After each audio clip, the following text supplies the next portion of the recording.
I'm kind of sleepy. I'm going to do my best. So guess what? I'm still at the Entomological Society of America conference. Still here.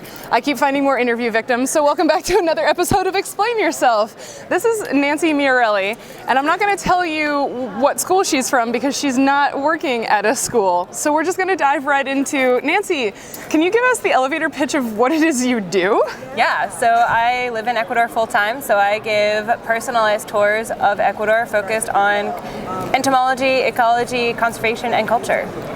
It's super cool. So this is one of my favorite things about Nancy and also about this conference and about this interview series is that we can talk to people who don't necessarily have like traditional academic jobs. So Nancy did go to grad school, but now she does this and it's still a job that's very much related to science. So when you say that your tours are entomology and conservation focused, like how do you, because this is ecotourism, right? So you're like taking someone who hasn't been in the jungle before out there. So how do you sort of weave in that conservation and entomology and biology education, especially depending on the level of knowledge and experience of your tour Definitely. So most of my clients are at least nature enthusiasts, so they're at least interested to go into the jungle and look at the animals, depending on, like animals range from small insects to monkeys and whales, right? There are whales in the jungle? There are whales right next to the jungle. Okay. And there are dolphins in the jungle. Oh! There's Amazonian river dolphins. So, and they're pink. Cool. Oh, that's cool. Oh man, that's neat. Anyway, so the tours are entomological, so I talk about bugs mainly because that's my area of expertise. But if someone wants to go birding or wants to find mammals, then I will contract out a local guide as well to go with us and provide their expertise on that. I set up a blacklight or mercury vapor light in the jungle, and so we blacklight in the middle of the night. That's super cool. And we go on night walks as well, specifically looking for insects, and usually it turns into a herpetology trip as well, because that's when all the frogs and all the lizards come out. Yeah.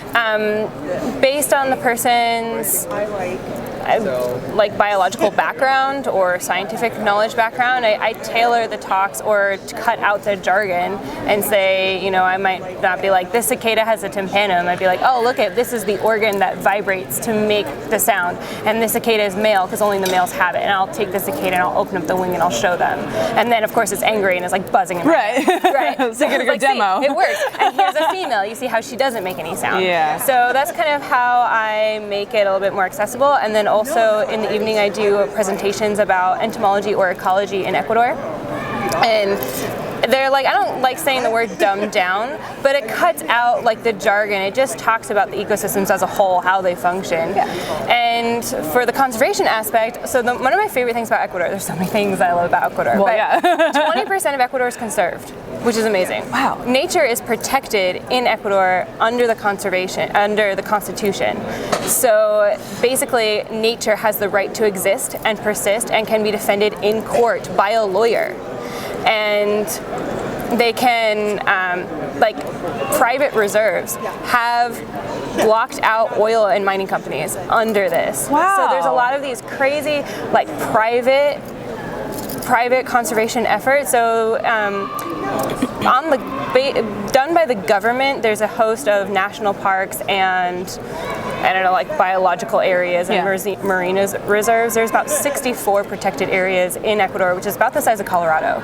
Yeah. So that's amazing. And then you have all these private ones on top of it. So I bring clients to these national parks. I bring clients to these private reserves. I bring clients to eco lodges, and you hear about these stories. You hear about the locals being like, oh, I love this piece of nature, and we're trying, like the whole town is trying to buy up pieces to make like a complete landscape of forest. Aww. And so that's how we talk about conservation. And some things are really interesting because to me, like conservation isn't a simple issue. You just don't go somewhere and put a fence in it, right? Right. Because it's like, do you like chocolate? Do you like coffee? Do you like bananas? Well, that all comes from Ecuador. Palm oil as well, and palm oils and everything.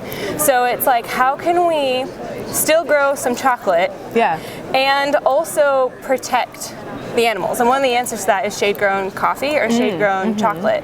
And those are sustainable. They promote bird migration, insect biodiversity. And I really like that because clients come and they're like, oh, well, what can I do to help? And I'm like, well, you see Ramon, he has this sustainable farm. You see what he's doing. You see how the back half of it is completely conserved. Yeah. You could go home and buy like Ecuadorian chocolate that's $5 a chocolate bar. Or you could go home and buy the Hershey's that's like, 2 cents. Right. Like, you have the power to make that decision. Now you know where these two chocolate brands are getting their chocolate from. Here's Ramon doing his like sustainable chocolate, and here's Nestle, and you can see how much of the forest they've cut down. Yeah. And like, you have that power at home. And one of the other interesting examples of conservation is to show how kind of difficult it is that there's this really interesting archaeological park where they dug out these tombs, and the people in them are so well preserved. Like, the fabric was still intact, the faces were so well intact that the models in the museum were designed by a forensic anthropologist who reconstructed the faces. And people are like, oh, but are you going to excavate more? Because only 5% of it or some odd is excavated. And it's like, well, you see up there, like, that's where the rest of it is, but that's a national park.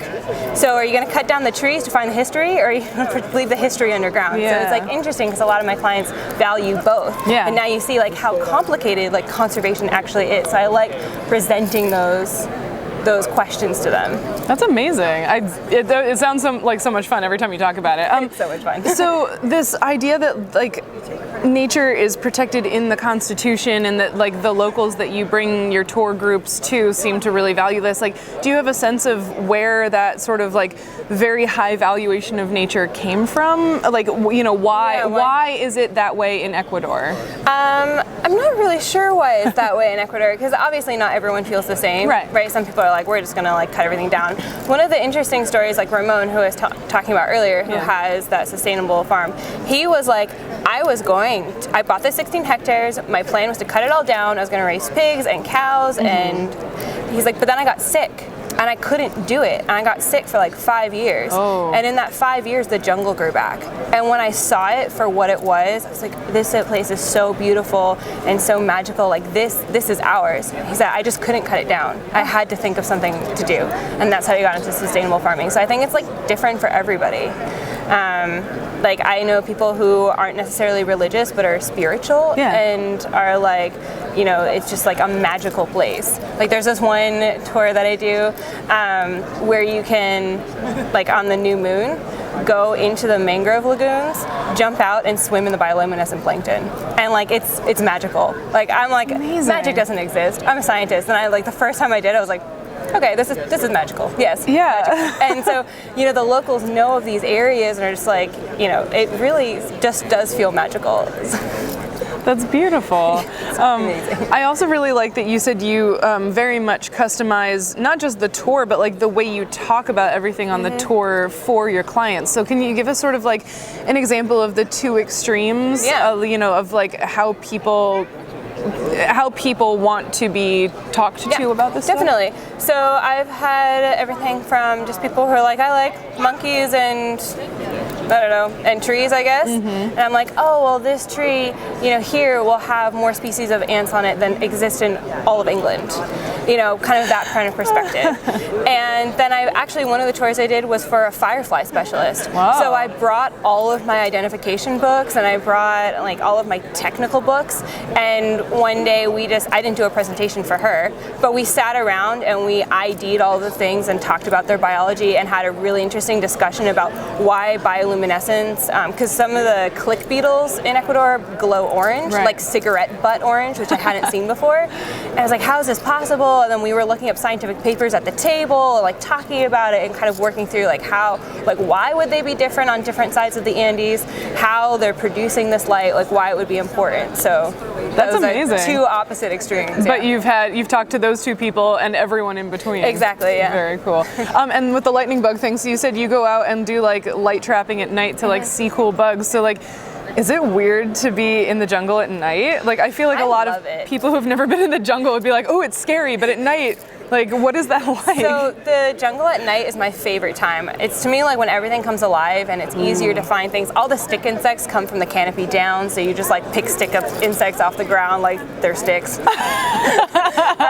I love it. I grew up in a one-lane dirt road in the middle of nowhere in Connecticut, next to the woods and next to a cemetery. So I'm not afraid of the woods at night. Sure. So I realized I had like an interesting childhood.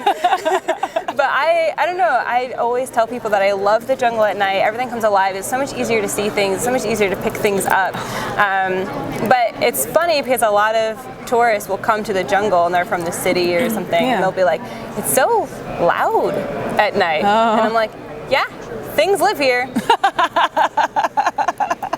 It's pretty biodiverse. They all need to communicate, and if you're communicating at night, you can't see, so they're loud.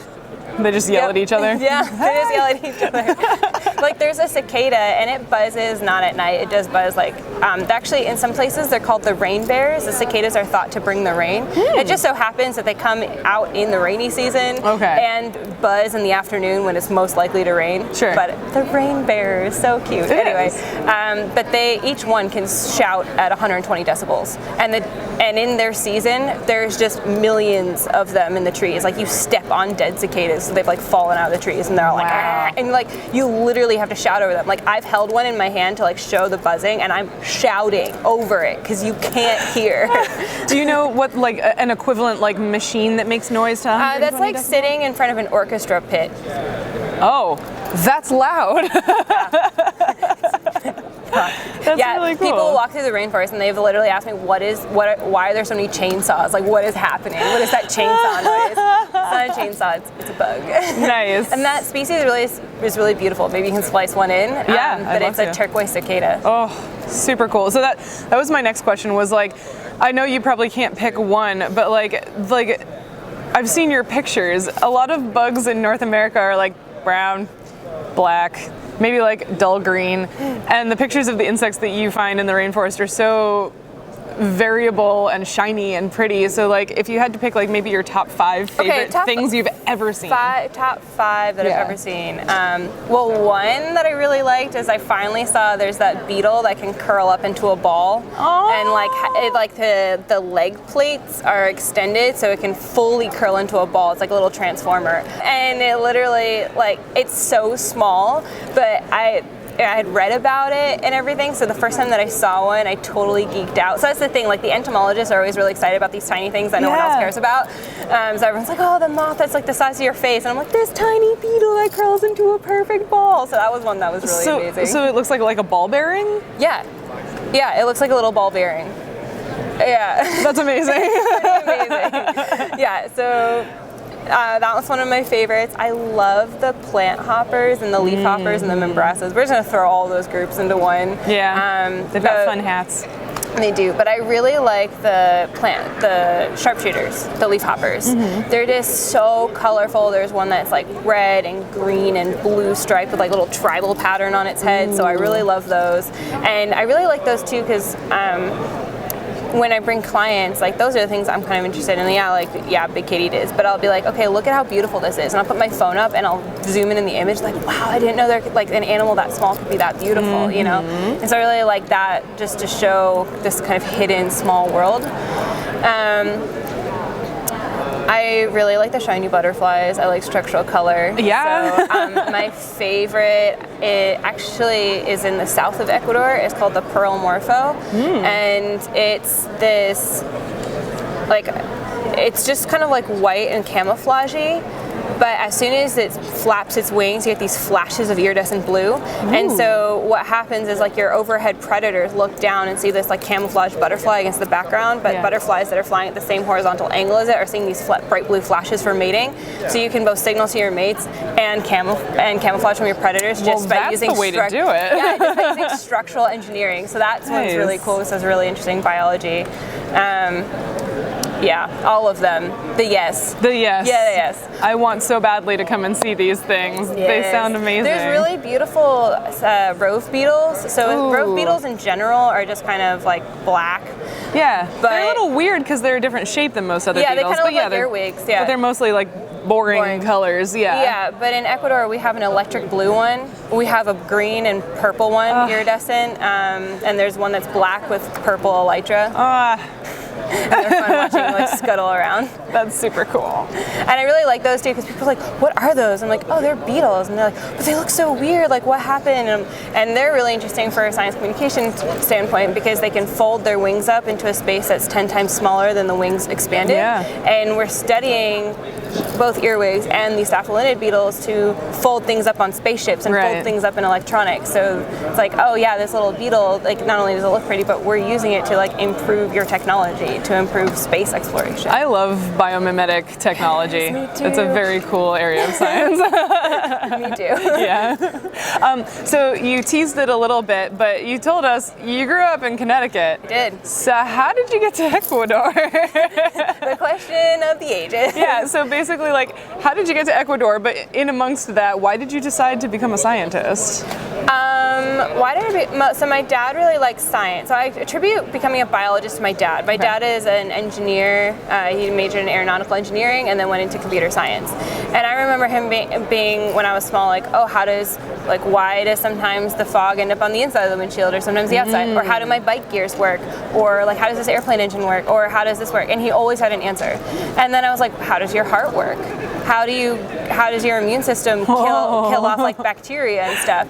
And he'd be like, I don't know. I'm like, oh, my dad doesn't know. No one knows. No one knows. And so I was like, I'm going to become a biologist. And I think I just kind of fell into it that way. And I've always really liked animals and nature, and I attribute that a lot to my parents too. I grew up in the middle of the woods, and like we never killed anything. We had snakes living under the backyard. Like bugs would come in. My mom was like back outside with that. But they were always like really supportive. And you can be here, but not in here. Yeah, basically. Like, can you please take the caterpillars out of your pocket? Thanks. Can you please leave the frog eggs that you found in the woods outside? I raised many a tadpole. Yeah. So that's how I fell into biology and natural history, I think.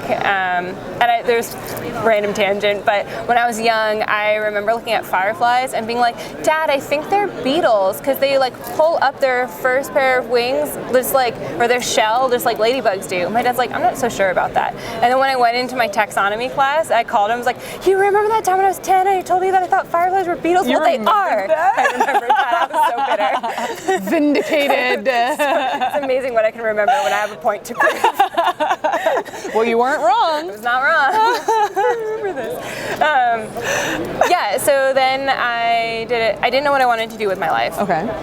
And it was my senior year of college, and I went to Australia for a term abroad, and I had the most amazing professor in the whole world. Like, he was the kind of person, he liked plants. I thought I hated plants, but it was like just being in class with him, he made you love plants.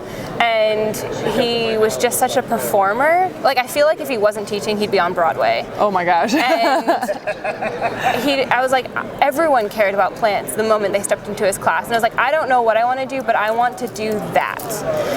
And so I was sitting there in Australia, and I was like, I think I'm going to go to grad school because it's like the next step. Do I want to study bugs or do I want to study cephalopods? Oh. And I realized that cephalopods, I had to basically move to Australia or Indonesia or something where they live. Bugs, I was like, well, they're everywhere.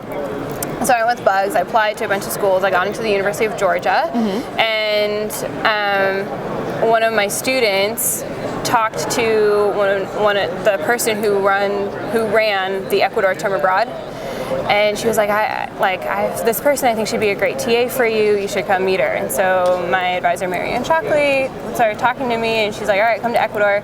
And so after the first year of that term abroad, I changed the curriculum. So then they had to take me back until I graduated. And then after my master's degree, I realized academia just wasn't for me.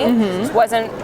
So I emailed the people at the Eco Lodge that we were staying with, because we stay like 7 days in that one Eco Lodge, and they were our guides throughout the entire trip. And I was like, oh, if you guys want an entomologist, I can like give presentations and lead tourists on bug walks at night. And they were like, yeah, sure, come on. So I went, and I was like, all right, I'm just going to be here until I figure it out. Sure. And then 2 years later, I decided I figured it out. the answer was the rainforest. Okay. And so I had to, like, how Ecuador works is I couldn't renew the volunteer visa after 2 years. So it was like, I really have to sit here and make visa paperwork work and actually go through that process or go home. I was like, I can't ever imagine going home at this point. So yeah, that's how I ended up in Ecuador. Wow.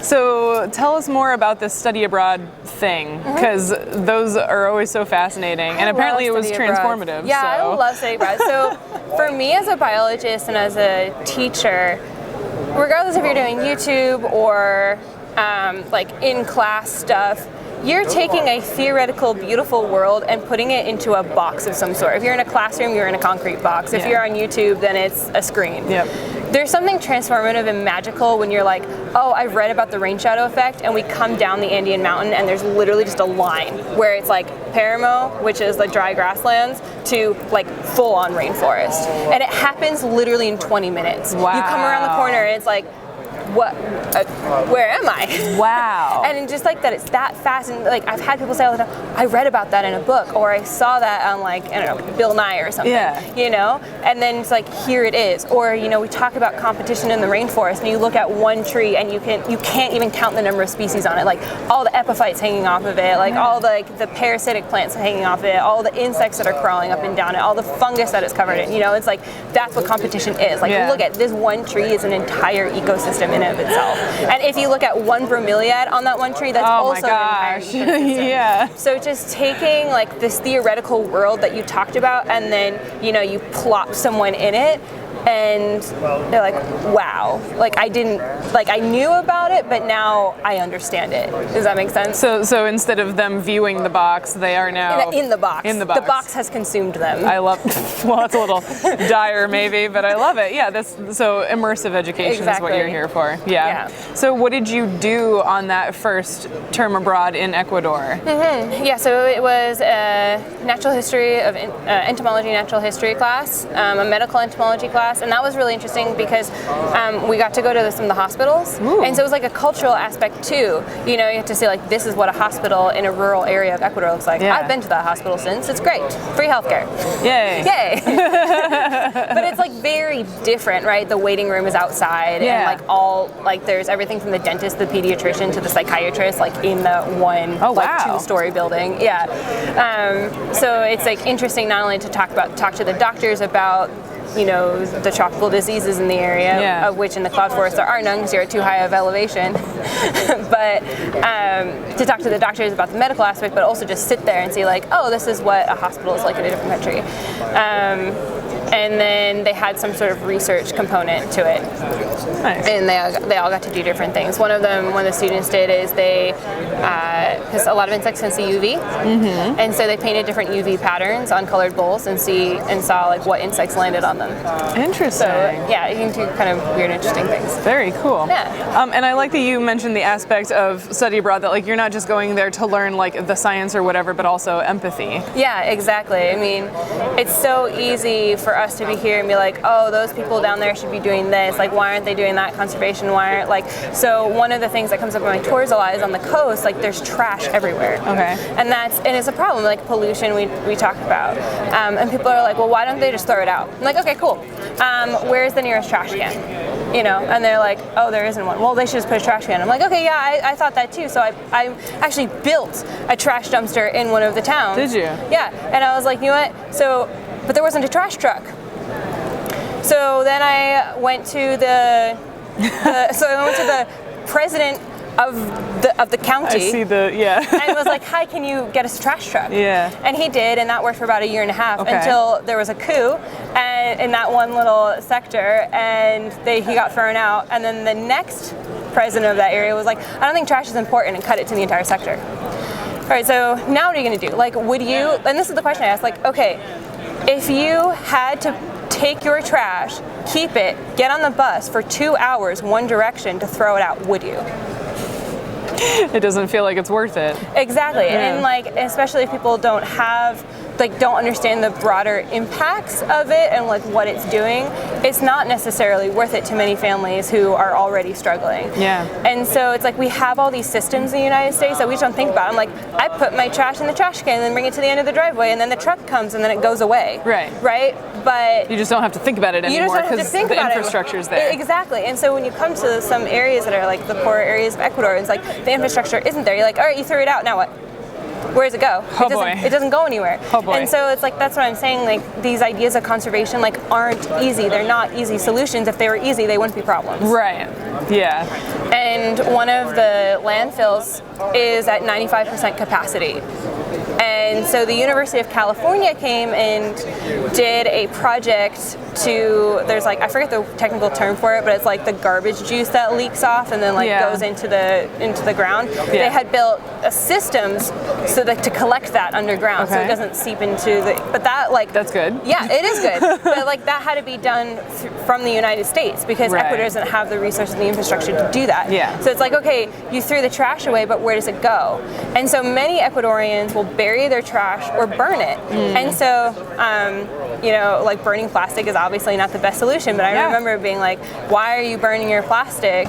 Why don't you just throw it out? And when the Ecuadorians like, what do you think the trash facility is going to do? And I was like, yeah, but they have the filters and stuff. And they're like, do they really? I was like, you're right. They don't. They definitely don't. Yeah. You know? So it's like, and that's what I like about Ecuador. I don't sugarcoat what Ecuador is or isn't. Ecuador is amazing in many ways. Ecuador has its problems, just like everywhere else. But I don't like sugarcoating those problems because they're important for people to know and realize and see. And realize like, oh, we can just throw something out in the United States because we have these systems in place. And what do you do in a country? Like, how can you say, like, don't throw out your trash? Like, don't throw it on the beach. Like, what are you going to do with it? Where does it go? Yeah, that's really important. Yeah, that perspective though. It is. That's like one of the things that I add into my tours as well. Awesome. It's not just like, and that's why I like going to the coast more than I like going to the Amazon. I feel like you can go to the Amazon, you show up in a boat, you're in this fancy eco lodge, you're basically in Disneyland, and then you leave. You don't see this like the problems of conservation and education and all these things actually are. So that's why I like going to the coast, because you can meet the locals, you go onto their land, and you know, you hear about the illegal hunting, you hear about like these trash problems. And so it's like, yes, this is beautiful paradise, but it's also complicated. Yeah. And yeah, you said you like to go to the coast, and I know I've heard you talk before that like on your tours, like you and your tour guests can actually go, like you go into locals' houses and talk to them and stuff. So I guess how do you balance this idea of like primarily white North American tourists like coming into this space and these people's spaces and like so I like, how do you balance the educational and empathy aspects of that and with being like are you as I work with amazing people, and they want to share their stories. They want people to know. And so like I don't walk up into like anybody's house. Like I have built relationships with these people, and we've talked about it, and I've talked about my values and why I'm doing it, and they've talked about their values and why they're into it. And I'm like, do you mind telling your story? Do you mind like expanding like why you got into this? Like, do you mind telling your life story? And that's really what it comes from. Like one of the women that I don't work with her so much anymore because she was actually making the Tagua for me. Like when I was doing the beetle jewelry and Tagua part, like she's the one who cuts it all up, right? And when I first met her, right, so this is, when I first met her, she was just cutting the Tagua with a motorbike blade, like a motorbike motor hooked up to a saw blade, and the on switch was one wire that came down and ended in a hook, and another wire that came up and ended in a hook, and you hooked the two together. Oh no! But since she has been working with some other artisan groups that are working on fair trade and getting this jewelry and selling it for fair prices, they've actually redone her entire electrical system. So now it's an actual electrical system. And safe? And it's safer. It's definitely not yet up to American standards like the rest of the facilities, but at least you won't get electrocuted. But one of my clients was, I had this whole day in Otavalo planned for her, and she was like, I'm really interested in just like learning how the Tagua is made. And I'm like, all right, cool. My friend like does it. Yeah. I'll call her and see if it's okay. So I called her and was like, hey, I have this person, she's interested in buying some pre-cut Tagua from you, but is also really interested in the process. Do you mind if we come over? And I know you're working and I know you have all your employees, but would it be okay? Can I show her? Yeah. And we'll just stay out of your way. And she's she's like, yeah, I know, that's awesome. Like, come over, it's totally okay. And just like literally invites, like her workshop is above her house. So you like walk into her house and you go up the 2 flights of stairs and like the chicken is like hanging out next to the motor, like next to the saws and like cooing. And everybody needs a house chicken. But I love Ecuador so much because the people are so motivated and passionate and like creative. We talk about creative problem solving all the time in Ecuador. I feel like everyone needs to like meet Ecuadorians, like because one of the processes for the Tagua is you need to have a tumbler, and it tumbles the Tagua for 14 hours to make it shiny. And then you like, I talked to one of the workers there, and I was like, where did you buy this machine? And he was like, I made it. Of course, yeah. And then you can see like there's literally 2 fans on the motor, like cooling the motor down. There's like 2 regular like fans, like box fans. Yeah, nice. Like cooling the motor down because he built this machine because like they needed to. Sorry, I feel like you might have explained this to me before, but for anybody who doesn't know, and for me who's forgotten, what exactly is Tagua? Oh yeah, Tagua is a palm nut. Tagua is so cool. This is the other aspect of conservation. So my tours focus on interconnectedness. My tours focus on how science and communication and culture and conservation all blend together. Because you can't have one without the other. No. So Tagua is really cool. It comes from a palm tree. It used to be used in the button industry. After Ivory we decided killing elephants was bad, so Ivory was illegal. And before plastic was invented. So that time Tagua was really used in the button industry. It's a nut about that big. It comes from, like, the palm tree has a pod I'll send you pictures of all of this, about this big. And there's like 50 or so pieces. Each tree can drop like hundreds of pounds of Tagua on the ground.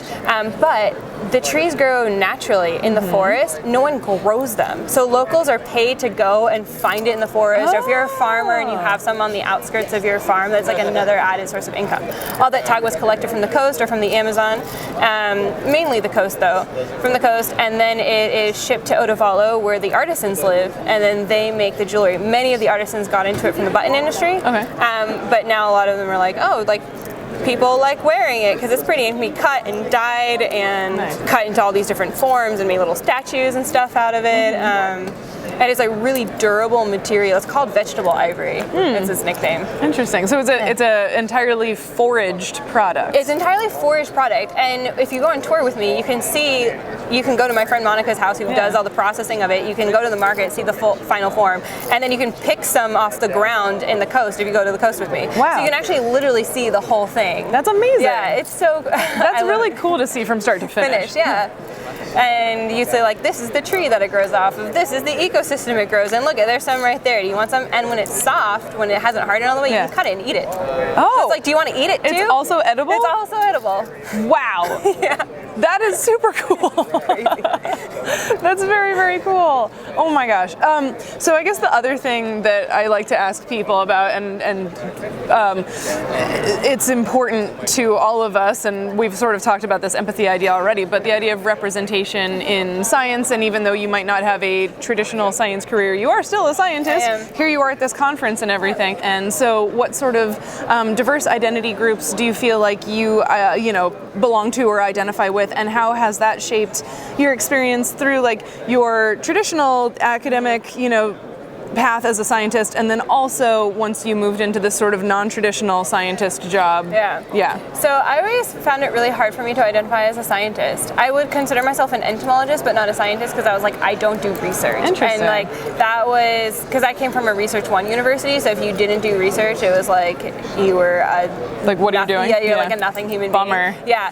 So it was really hard for me to come to grips with that. I was like, I'm not sure if I'm even a scientist, but I'm definitely an entomologist. Okay. And then I think after living in the rainforest a bunch of times, they're like, no, you have a master's degree, like you're a scientist. Like just because you're not doing research anymore doesn't make you less of a scientist. Then I like readopted the fact that I am a scientist and I am an entomologist, but now I'm also like a tour guide and I'm a science communicator and I'm a human on the planet doing the best I can. So I think I mainly, like if I were to pick two, I would pick like an entomologist and a science communicator. Because especially in Ecuador, like touring, I feel like many times I'm kind of just like the translator with the cool bug facts in the back and the organizer to get you to talk to all the cool people. I always love going with locals because they know their stories. They know, like, locals are so good at spotting things. Sure. So they're like, look at that thing up there. I'm like, oh, the what? The what? They're like, no, the sloth. You don't see the sloth? I'm like, no, I don't. No, I don't. And so I feel like I'm the organizer, and it's much better to hear about, like, the problems that they're having, or like the successes that they've had, or just their general story from them versus from me. So even though I know, like, Ramon's and Boris's and, you know, like, Diego's stories, Sure. and Monica's stories, I always am like, do you mind telling me your story? Because it's important to me that it comes from them, and it's not my words, it's their words. Yeah. That's incredibly respectful, but it's also interesting to me because you are so generous with sharing your life with other people, with your friends, with the people who you've met for the first time when they come to be a tour client. Like, you are very open about yourself. So I guess this is another question I like to ask people, and I'm interested to hear if you have one, since you are so generous with yourself. But do you have anything that is, like, interesting or might be surprising for someone who knows you as an entomologist or as a scientist or as a tour guide? Like, you know, I'm all of those things, and also a huge Taylor Swift fan. I love Taylor Swift. Like, I've been to, like, all of her concerts. I flew from Ecuador to go see one of Taylor Swift's concerts. I did not know that. Yeah. That's amazing. So, yeah, I'm a huge Swiftie. Cool. Good to know. So a lot of people find that really surprising. They're like, I did not expect that from you. He's like, hey, wear my, like, combat boots and go into, like, the jungle or, like, whatever. I'm like, no, I really just love Taylor Swift. You will hear me, like, rocking out Taylor Swift, like, singing her all the time. Yeah. I love it. That's a super fun fact, and I didn't know that beforehand either, so I like being surprised by stuff like that. Surprise. Oh, well, thank you so much for thank you. talking to me. I mean, you've been talking to me all week, but, you know, talking to me on camera is nice. It was so nice. Thank you for interviewing me. I love it. I appreciate that. Aw. If you liked this video, don't forget to like it. If you didn't like this video, please share it with someone who would. And if you'd like to support the Roving Naturalist, remember to hit the subscribe button and the bell notification icon. Then you can go check out my Patreon page. You can also follow me on Twitter, Facebook, and Instagram. If you like more nerdy science goodness and you want to see us being weird together more often, you can also check out our science-themed Dungeons & Dragons game, Nature Check. You can find that on Twitch, YouTube, and wherever you find podcasts. And as always, thanks for watching, and I'll see you next time.